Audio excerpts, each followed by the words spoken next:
মাংস ভাজা। এই দেখুন, এই সেই মাংস ভাজা আমি এটা ফ্রোজেন করে রেখেছিলাম।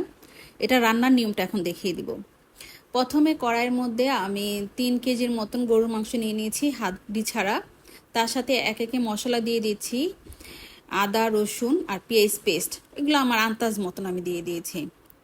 তার সাথে দিয়ে দিচ্ছি আমি একটা কাবাব মশলা, আমি নিজে বানাই, এটা আমার ঘরের জন্য স্পেশালভাবে, সেই মশলাটার 2 চামচ। আর সাথে দিয়ে দিচ্ছি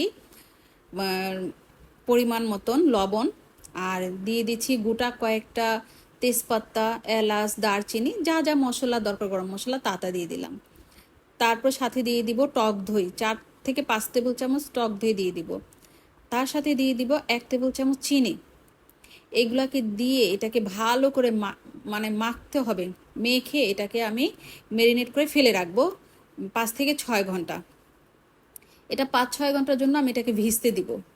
এর সাথে আমি বলে দিই, আমি কিছু কথা বলি, সেটা হলো এই মাংসটা আসলে মানে অত পপুলার না, মানে সবাই জানে কি না আমি জানি না।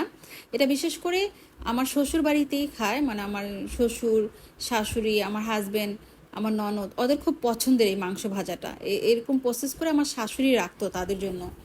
সেটাই এখানে এসে আমার শিখা। কিছুটা আমার ননদ বলে দিত, কিছুটা আমার হাজবেন্ড বলে দিছে, কিছুটা আমার শ্বশুর বলে দিছে আমাকে কিভাবে কিভাবে রান্না করতে হবে। তো ওনাদের কাছ থেকে শিখে শিখে, মানে তারা যেভাবে যেভাবে বলছে ওইভাবেই আমি শিখে এটা মানে শিখেছি, ওইভাবেই করে করে শিখেছি এই রান্নাটা। আসলে এই রান্নাটা, এই মাংসটা ভাজাটা খুবই মজা হয়। আমি ফার্স্টে যে দেখিয়েছিলাম যে মাংসগুলো ফ্রোজেন করা, ওইটাকে আমি তেলে ভেজে খাই। তেলে ভেজে খেলে খুবই মজা হয় মাংসটা। এই মাংসটাকে আমি যে এখন ম্যারিনেট করে এটা ফেলে রাখবো আমি 5 থেকে 6 ঘন্টা। তারপরে এটাকে আমি জাল দিব। এটাতে কোনো পানি অ্যাড করব না, এটাতে অটোই পানি উঠবে। সেই পানিটাকে দিয়ে আমি এটা মানে 80 ভাগ সিদ্ধ করে নেব, যেন পরে আমার হালকা ভাজা দিলেই হয়ে যায়।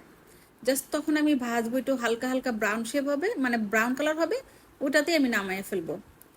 তা তার মধ্যে যেটা আপনাদের সাথে শেয়ার করতে চেয়েছিলাম, আমি আসলে কথা বলতে নার্ভাস হয়ে যাই, কারণ আমি আমার জীবনের ফার্স্ট ইউটিউবিং করা, মানে আপনাদের সাথে বয়েজে কথা বলা, মানে আমি খুব নার্ভাস হয়ে যাচ্ছি।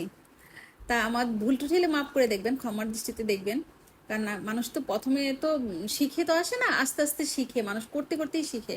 যেমন আপনাদের সাথে আমি এখন হচ্ছি, আস্তে আস্তে দেখা যাবে এই তুতলামোটা আর এভাবে কথা জড়ায় যাওয়া, এটা আমার একসময় যা বন্ধ হয়ে যাবে। এই দেখুন, মাংসটাকে এখন আমি সিদ্ধ করে নিয়েছি। এই পুরো পানিটা কিন্তু মাংস থেকে উঠছে, আমি কোনো পানি অ্যাড করিনি এখানে। এই মাংসটাকে আমি পুরো সম্পূর্ণ নাড়াচাড়া করে করে বারবার নাড়াচাড়া করবো, কারণ কি মাংসটা যেন আমার কড়াইয়ের নিচে না লেগে যায়। লেগে গেলে মাংসটা খেতে ভালো হবে না, পুরা পুরা গন্ধ আসবে, ওটা টেস্ট অন্যরকম হয়ে যায়, ভাল লাগে না। আর এই মাংসটা যখন হয়ে যাবে তখন আমি